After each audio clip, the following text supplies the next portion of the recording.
from the arid Nevada desert springs a glittering spectacle. It's medieval England. It's Caesar's Rome. It's ancient Egypt. It's New York City. It's 11 of the world's 12 largest hotels, gateways to the biggest playground in the world. Now, enter the fantasy in the desert. Las Vegas hotels on Modern Marvels.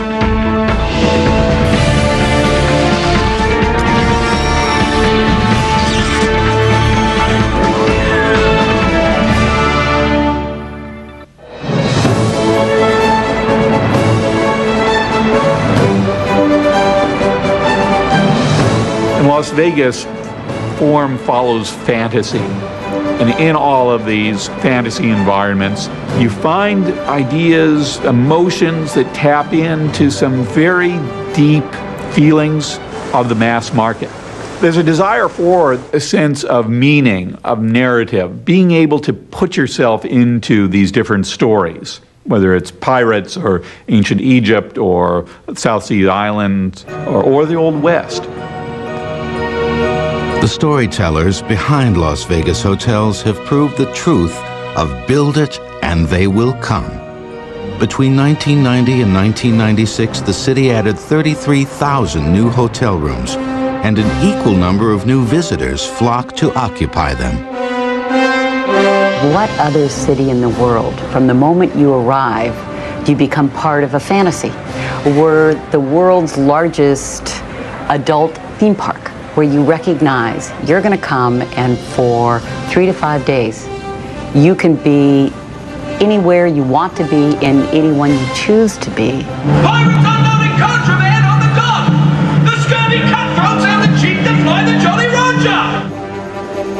These buildings are not monuments.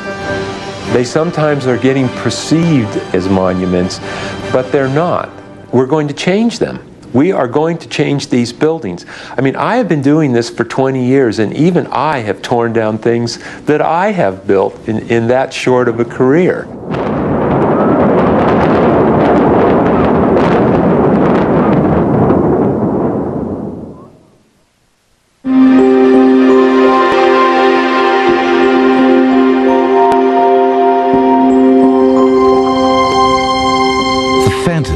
Never Stops began life as a way station in the timeless Nevada desert.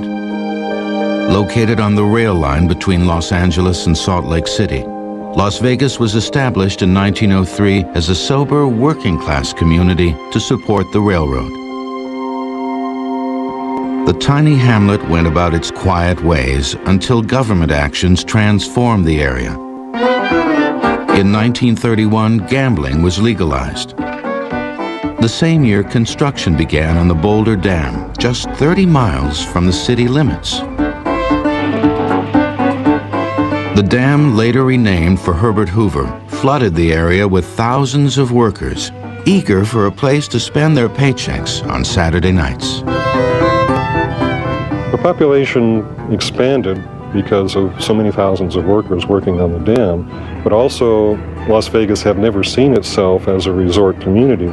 As so many hundreds of thousands of people came to see this huge, magnificent project going up, this was the time when Las Vegas first began to see itself as possibly a resort destination, so the dam played a very crucial role in that. In the early years, what Las Vegas thought it had to sell was the Old West. The mythical American West featured saloons and gambling halls, and in Vegas, one could find something close to the real thing. You could drink and carouse like an old-time cowboy, enjoying authentic liquor and a campy, tongue-in-cheek atmosphere. The big breakthrough came in 1941 with the opening of the El Rancho Hotel, a rambling ranch house. It transplanted the imagined splendor of the Old West to casinos and brought lavish decor and thematic architecture to the Strip. A year later, the Last Frontier developed a couple of miles further out the Strip. Old-timers at the time were shaking their heads and saying Las Vegas is simply not large enough to accommodate 2 resort hotels. But Vegas and its Western theme flourished. Over the next decade, gambling houses with evocative names like Hotel Apache and the Golden Nugget sprang up across the desert landscape. In 1951, the Casino Pioneer Club introduced a neon icon named Vegas Vic. His arm was animated, and he had a cigarette in his mouth that kept flickering. And originally as well, his voice said, "Howdy, partner," a friendly, lanky cowboy type, which became, from the early 1950s on, the real logo of Las Vegas. While the Western theme sold well, California investor Billy Wilkerson dreamed of attracting a more sophisticated clientele to the desert. In 1945, he began construction on the Flamingo Hotel, only to run out of money before completing it. Mobster Bugsy Siegel stepped into the breach, buying the Flamingo and sparing no expense in making it the most modern, most luxurious destination in Vegas history. Here was a swank Hollywood nightclub transported to the Nevada desert. The Flamingo had a special attraction. The Flamingo had a showroom, and it brought some serious name entertainment to Las Vegas. They became an attraction unto themselves. People came for the entertainment. I remember my first show that I ever saw in a nightclub was at the Flamingo, and I saw Lena Horne. And I was absolutely astounded. Despite its star power, the Flamingo at first floundered under its then unheard of $6 million construction costs. His mob patrons blamed Bugsy for the slow return on their investment. Just 7 months after his hotel opened, he was gunned down in his Hollywood home.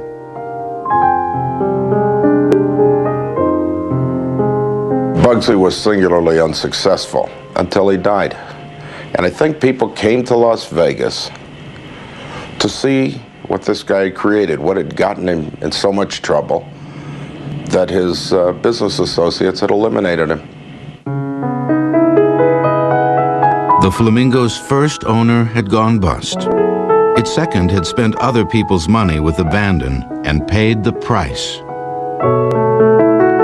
Yet in time, their joint vision was vindicated as the Flamingo became a moneymaker and established a whole new style for Las Vegas.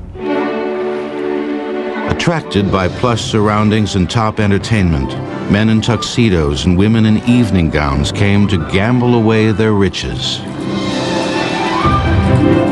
The sophistication of the Flamingo just broke open the market for Las Vegas. It was no longer just this Western dude ranch, easygoing sort of place. It upped the ante. It was a much more glamorous and sophisticated place. Bold entrepreneurs and timely government projects had transformed the desert into an oasis. The glitter of ancient Rome would soon invite the wonderland to new heights of hedonism. The gambling and tourism industry in Las Vegas generates more revenue annually than any other. Only the U.S. Mint generates money faster. Modern Marvels will continue in a moment. We now return to Las Vegas hotels on Modern Marvels.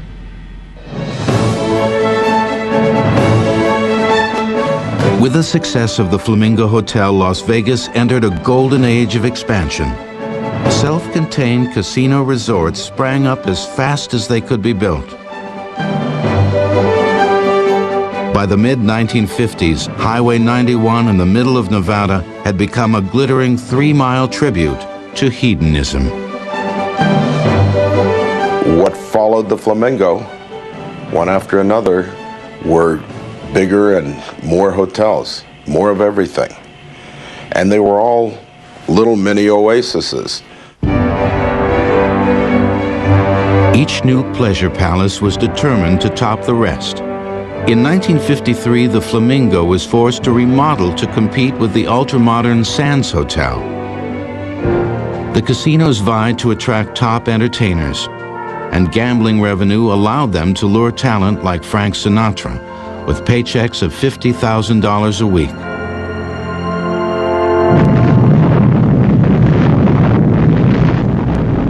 One of the biggest draws was a series of atomic bomb tests conducted over the Las Vegas proving grounds.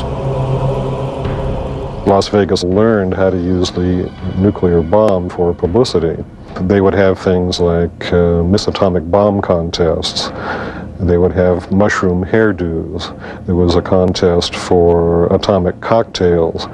And even the hotels on the then emerging Las Vegas Strip would publish schedules of nuclear tests, would invite their guests to take box lunches up to the mountains, and in the pre-dawn hours they would be able to see the sky light up and those pretty mushroom clouds float away.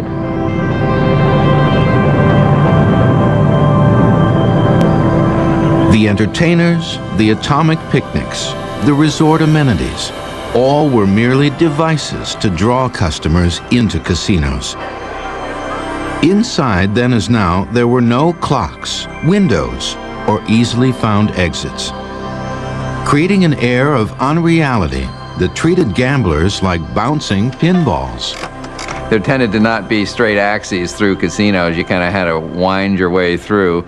You didn't know what was left, right. You barely knew what was up and down because you could use mirrors every place to confuse you with that one. And you certainly didn't know whether it was night or day.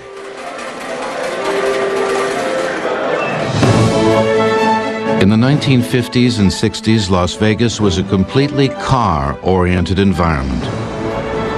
One could drive the entire strip without spotting a pedestrian, and with nary a sidewalk, cars were used even to travel to a neighboring building.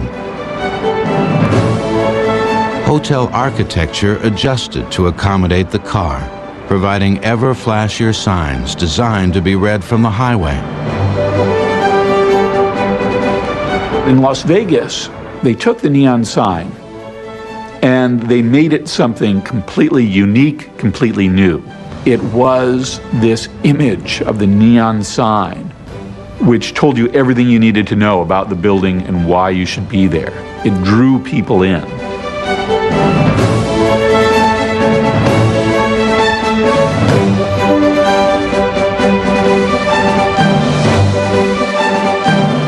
Built in 1958, the Stardust sign was 3 stories high, with lights bursting into a cosmic explosion that progressed through a 20-minute animation sequence. A purely decorative piece of architecture, totally made out of light. The whole building created the illusion that it was just one big light show. It was like the modern kind of computerized extravaganzas and LED signs we see today at places like Times Square, way before its time.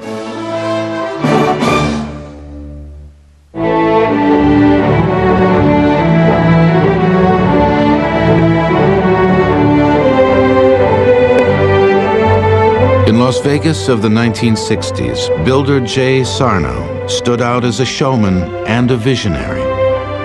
He took the notion of thematic architecture and raised it to a new level with Caesar's Palace. In 1966, when Caesar's Palace opened, they brought a special kind of magic. Caesar's had a very, very special quality to it. It had a theme, a real, honest-to-God theme. Caesar's was actually a hodgepodge of Roman, Greek, Baroque, and even modern architecture. The building presented no particular period in time. It represented a mystique of casual elegance.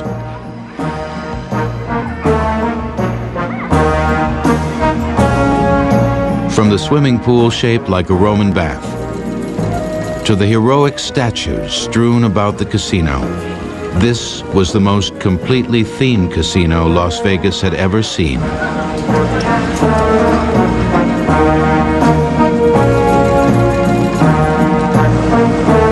Good design, good architecture, whatever it might be, is consistent. The more consistent it is, the the easier it is to understand.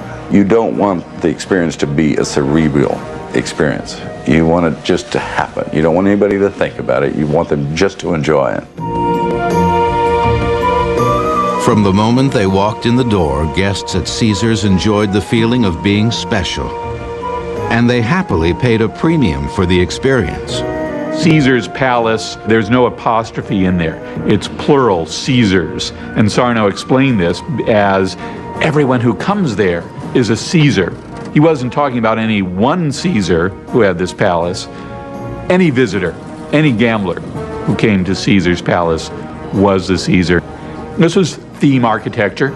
It was creating an entire environment which would transport people to another time, another place. While Sarno was busy constructing Caesars, another maverick came to town. Billionaire Howard Hughes had a mission to rid Las Vegas of its shady underworld aura.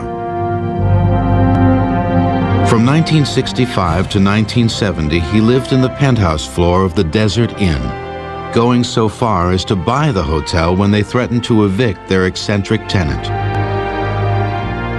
Without ever emerging from his room, Hughes bought a series of casinos and threw his support behind the Corporate Gaming Act of 1969. Prior to 1969, all owners of a hotel had to be licensed, and that would have been impossible with a broadly held company.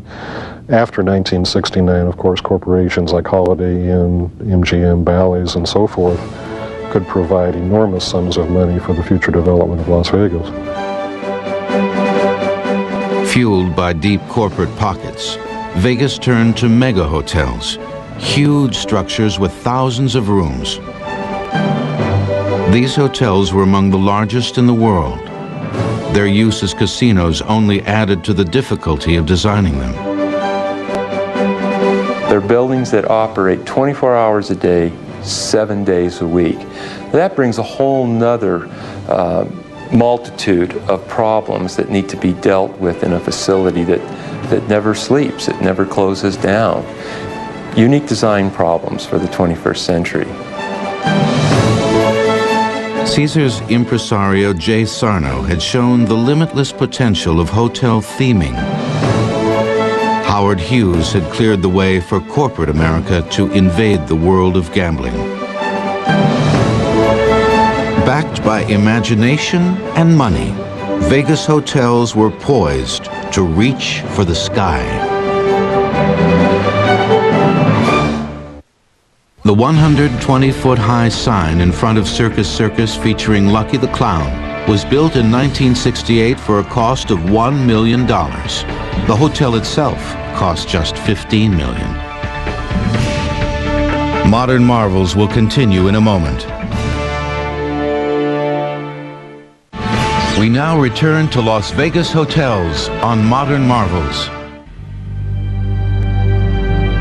Howard Hughes left Las Vegas for good in 1970, leaving behind a legacy of corporate money.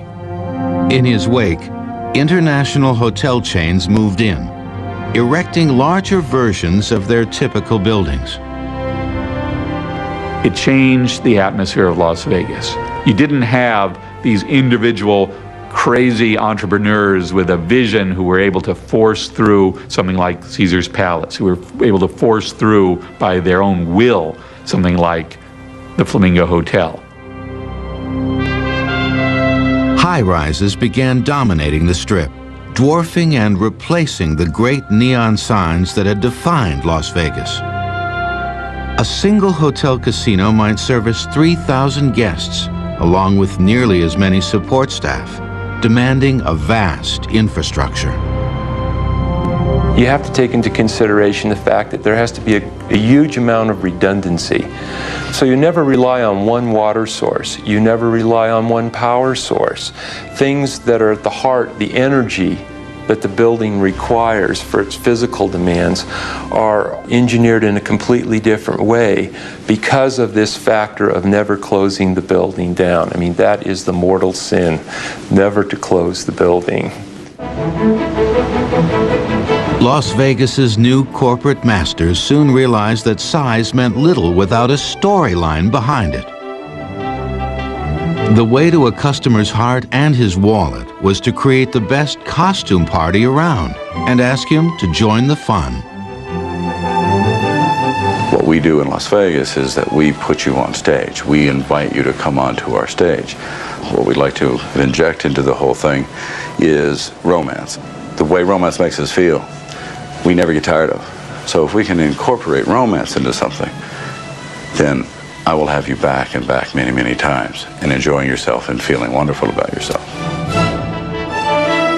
For the last 20 years, Las Vegas architects have faced a daunting challenge: to make their hotels bigger than the rest, to imbue them with a consistent and involving theme, and to build them fast.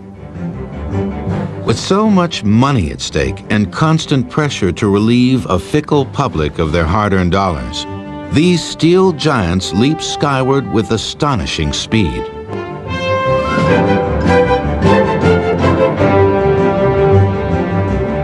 If we were to wait until we actually had the end product designed, these buildings would be taking 4 and 5 years to build instead of 2 and 3 years to build. So what we've had to do is we've had to go after a more universal structure. By universal structures, I mean spaces that have far less columns in them, buildings that have much higher ceilings in them, which give designers much more flexibility as to how they're going to arrange the non-structural or non-bearing walls inside the movie set. I mean, that's what these are. These are not historical buildings. People will not be coming here 2,000 years from now and looking at these buildings. This is one large movie set that continually evolves and continually changes.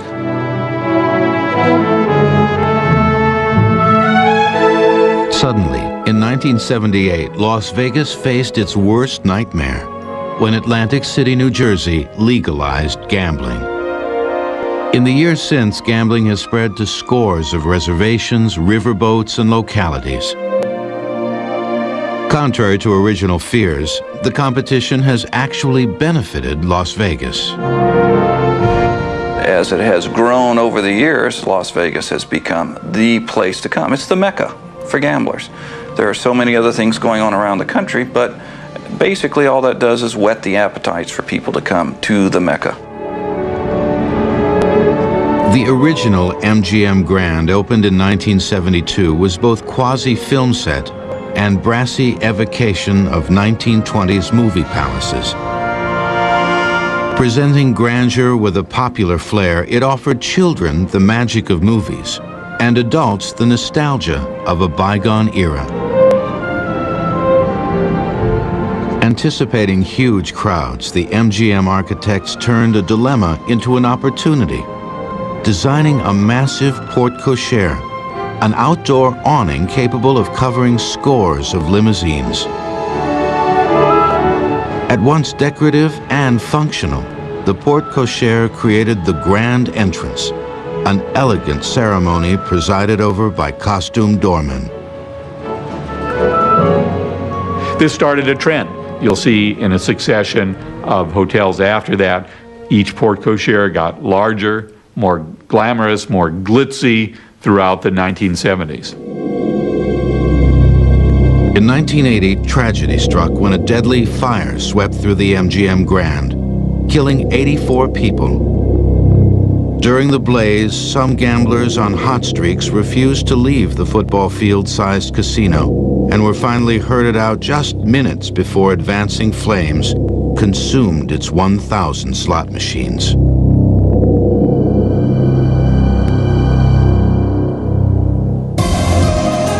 Today, high-tech monitoring systems make Las Vegas safety procedures among the most stringent in the world. And there is much to monitor. A lone mega hotel consumes 15 million gallons of water and 7 million kilowatts of electricity each month, enough to service over 3,000 homes.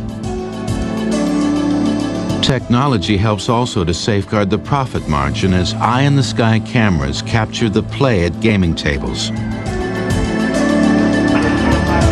Pictures of every table are flashed to a giant control center, where they're examined 24 hours a day. Anyone on a hot streak gets a closer look and has his photo preserved for future reference.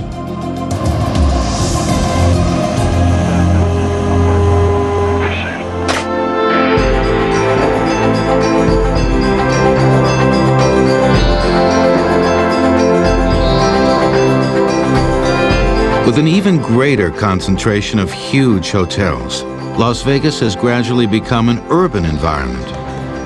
In the town where car was king, people now walk between competing attractions.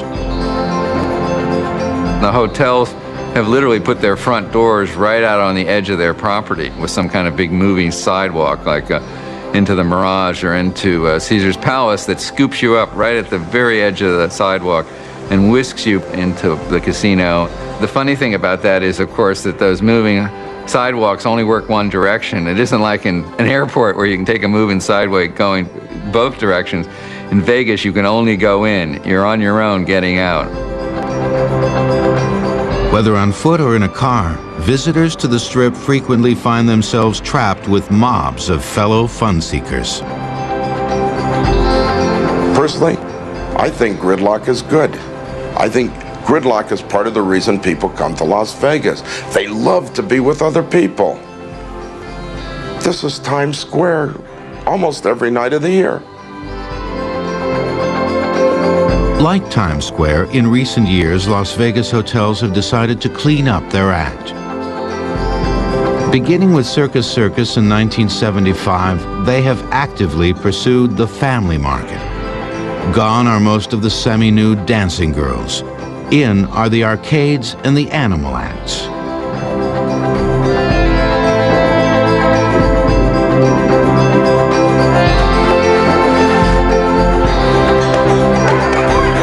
In the grand tradition of Las Vegas entrepreneurs, the transition from adult fantasyland to family resort was spearheaded by one man. Steve Wynn had a vision that Las Vegas could be something more than just casinos with hotel rooms. He showed the industry that they had only just begun to grow. He was the catalyst that began the building boom, where every casino had a new and bigger and better idea on how to entertain our tourist population.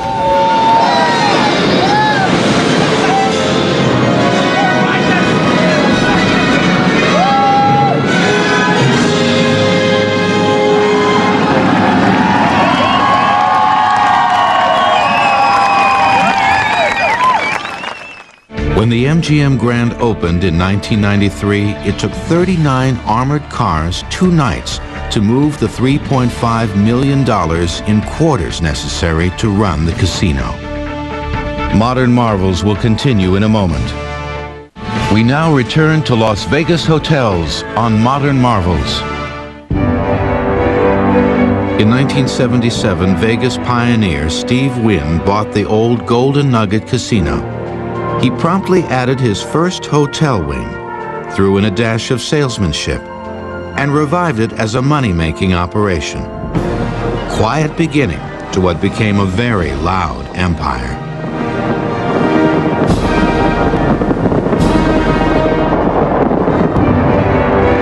Steve Wynn is probably the most demanding client I've ever had. He's also the best client I ever had. He's willing to put some money up, and he supports everyone on the design team. And he's pushing all the time and always, always looking for a better way.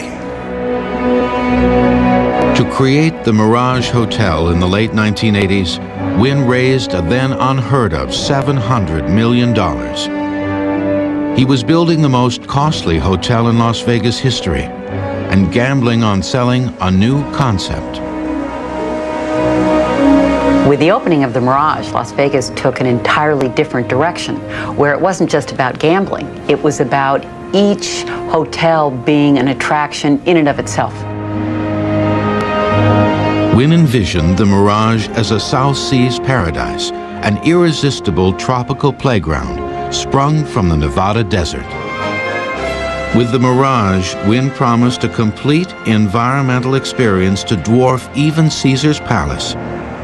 Rather than simply a pleasant backdrop to gaming, this thematic design was its own form of entertainment.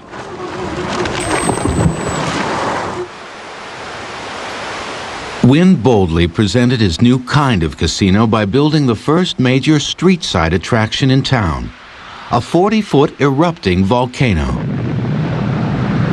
The volcano at the Mirage was a challenge that Steve Wynne put on the table, and that was to say that not even Walt Disney has attempted a volcano yet. And that was our mandate. He wanted to see a volcano that, in fact, everyone would believe it was a real volcano. This volcano had to erupt safely and spectacularly every hour, regulating the amount of natural gas and triggering it with an electronic ignition made the explosion controllable. Attention to detail included scenting the blast with a pina colada aroma that was both pleasant and suggestive of the South Seas. What was hard was lighting it. That's what was hard, because you have the light, number one, from the explosion, but in between the explosions, the lighting effect on the tumbling water and on the stonework, that was by far the most challenging thing. For much of the Mirage decor, Wynne and his design team went with the theory that God is the best architect. Bring in real tropical landscaping. Believing also that nature can always be improved upon, they lit the trees with artificial yet romantic glow. When you see these beautiful, growing, living things lit so sexy, so subtle, so wonderful, that's when the imagination begins to happen, and that's when architecture is at its highest point. For the Mirage high-rise, one of nature's most precision elements would be used to create a glittering facade. Each of its 3,000 rooms look out through glass containing 24-karat gold. Real gold glass doesn't turn green when the blue sky is reflected off of it. The gold glass is made from copper. When the sun or the sky is reflected off of it, look green. We didn't want the building to be green. We want it to be gold. In 1993, Wynne unveiled a larger-than-life version of every boy's fantasy, Treasure Island Hotel and Casino. Here, the sidewalk attraction was Buccaneer Bay, a Disney-esque pirate village that the pirates of old would have built if they could have afforded it. Every 90 minutes, each night, a full-scale theatrical presentation plays out in the bay. Audiences find themselves right in the thick of the action as pirates battle a British frigate. Will you strike your bloody colors? When I'm in Davy Jones' locker, not before! As you wish, sir! Let her go!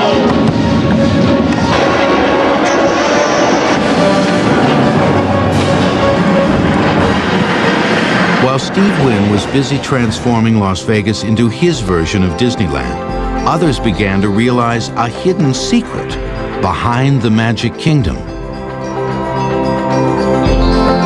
If you really look at Disneyland, Disneyland is a shopping center. People plan vacations around going to a shopping center. Meaning that if you really take a second look at Disneyland, it is full of retail and it is full of food and beverage. Eager to match Disneyland's success, Las Vegas hotels have vastly expanded their shopping facilities. The Forum shops at Caesar's Palace lead the new trend, offering an array of upscale shops tied together by the setting, a mock Roman street. The lighting speeds through a 24-hour cycle every 3 hours, subtly heightening the excitement. Freely mixing ancient tales and modern technology, the Euro Mall features a statue of Bacchus that leaps to life in full animatronic splendor. And in this emporium, lack of tradition is a virtue. Gambling for dad, shopping for mom, dolphins for the kids. By the 1990s, Las Vegas had nearly perfected the family resort. In 1993, Steve Wynn tore down the dunes to make way for his newest hotel. The pirate ship at Treasure Island fired a simulated cannonball across town to the dunes, where the famed sign and hotel were timed to implode with the cannon blast.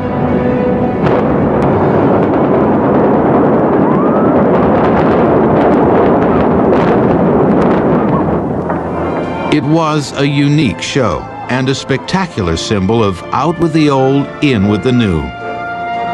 Wynn's innovations have opened the floodgates to bold new ideas, and the next generation of hotels would meld form and fantasy as never before.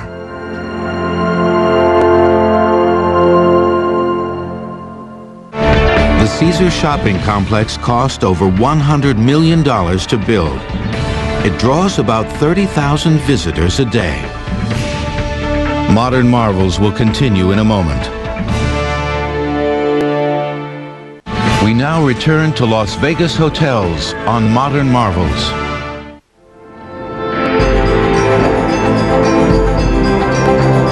Modern Las Vegas is the #1 resort destination in the country and the mecca for serious gamblers. Casinos still vie for the business of high rollers, the super rich who think nothing of losing $1 million in a weekend.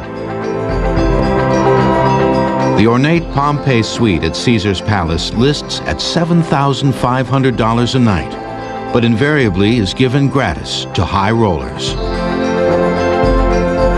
They lounge about the 4-bedroom duplex amid Baroque columns, gilded tapestries, and Italian frescoes. Everything that we design, we put a storyline to it.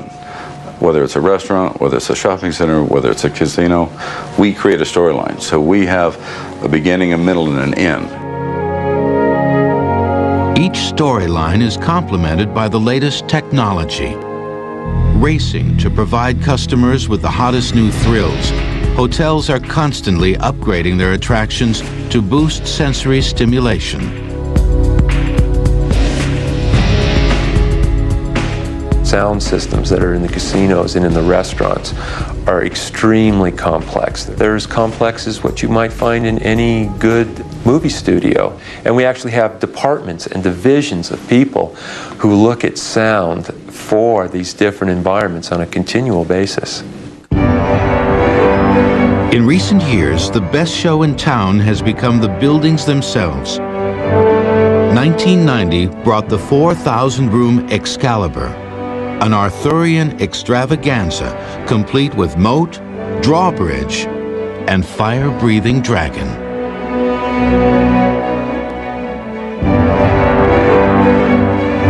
In 1993, the new MGM Grand opened its doors, immediately becoming the largest hotel on Earth.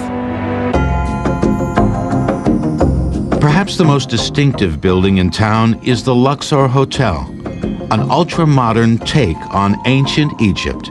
Its 30 stories and 26,783 glass plates shimmer in the desert sun. Standing guard in front is a new kind of sign, a giant sphinx scaled 50% larger than the original. Inside, its atrium takes up 29 million cubic feet, making it the largest in the world. Even going to one's room is an adventure, with elevators that rise at an angle of 39 degrees to match proportions devised long ago by Egyptian architects.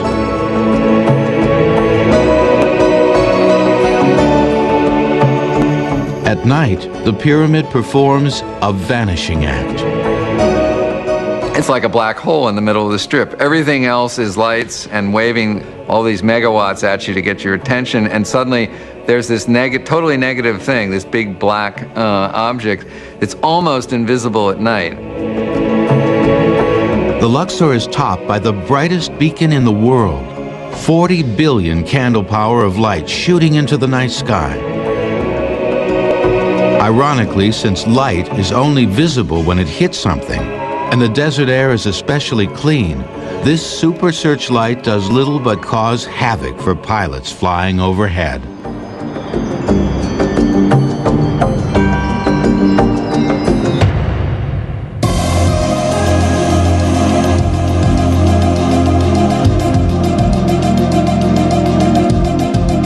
The latest leap in Las Vegas architecture is recreating actual modern cities. The Hotel Casino New York, New York takes a place well known to millions, transporting its physical presence and bustling atmosphere in startling detail. The difficulty in creating this project overall was the fact that you didn't want it to come off in a cartoonish fashion. You wanted the details to be so substantial and so real that people could identify with the project, and in New York City, inside and outside. The giant facade collected a dozen of the Big Apple's most famed towers, recreating them at 1/3 scale. The Las Vegas version of the Empire State Building stretches 47 stories high, enough to make it the tallest structure in the city.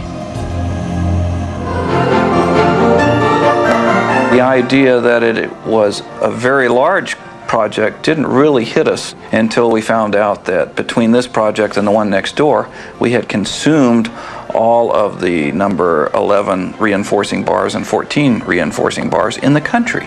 Now that's a lot of steel, considering that these are largely concrete projects. New York, New York is monumental architecture, and perhaps the biggest piece of pop art in the world.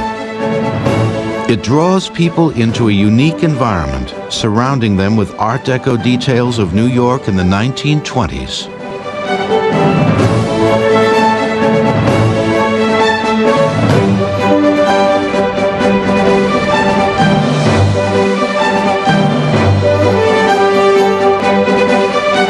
People from New York really like it, which is so wonderful. And to have those people come here and be happy with it and enjoy it. We've created everything except the smells and the muggings and all the litter around. We've tried to eliminate as much of that as possible. In some ways, this fantasy New York has surpassed the original. Each year, 3 million people cross the 300-foot Brooklyn Bridge that leads to its entrance. Approximately 20 times the number that walk the span between Brooklyn and Manhattan. In New York, citizens avoid Central Park at night for fear of robbery. In the Central Park that overgrows the casino, patrons eagerly line up for the chance to be relieved of their money. New York, New York is the largest expression of the world's greatest theme park. A city with the dollars, the imagination, and the whimsy to try anything. Las Vegas is a city built by people who dream big dreams. Entrepreneurs who aren't afraid to take a risk. I even look back when they first built the Mirage, and those of us in the business community were all saying, oh, how are you ever going to meet the debt on a $700 million property? Today they're building billion plus. They're building suites that in and of themselves are $17 million to build. It's a city that every idea becomes a stepping stone to a grander idea. It's a city where entrepreneurs are not afraid to gamble on building a bigger, brighter future.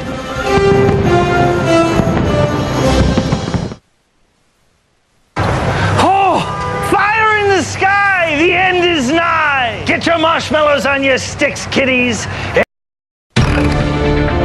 From the arid Nevada desert springs a glittering spectacle. It's medieval England. It's Caesar's Rome. It's ancient Egypt. It's New York City. It's 11 of the world's 12 largest hotels, gateways to the biggest playground in the world. Now, enter the fantasy in the desert. Las Vegas hotels are modern marvels.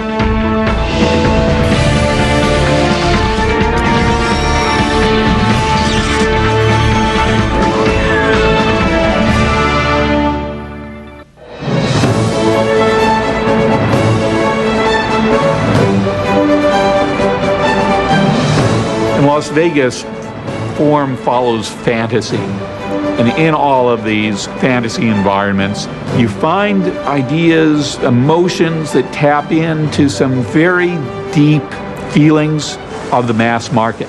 There's a desire for a sense of meaning, of narrative, being able to put yourself into these different stories, whether it's pirates or ancient Egypt or South Sea Islands or the Old West. The storytellers behind Las Vegas hotels have proved the truth of build it and they will come. Between 1990 and 1996, the city added 33,000 new hotel rooms, and an equal number of new visitors flocked to occupy them. What other city in the world, from the moment you arrive, do you become part of a fantasy? We're the world's largest adult theme park, where you recognize you're going to come and for 3 to 5 days, you can be anywhere you want to be and anyone you choose to be. Pirates unloading contraband on the dock! The scurvy cutthroats and the cheat that fly the Jolly Roger! These buildings are not monuments. They sometimes are getting perceived as monuments, but they're not. We're going to change them. We are going to change these buildings. I mean, I have been doing this for 20 years, and even I have torn down things that I have built in that short of a career.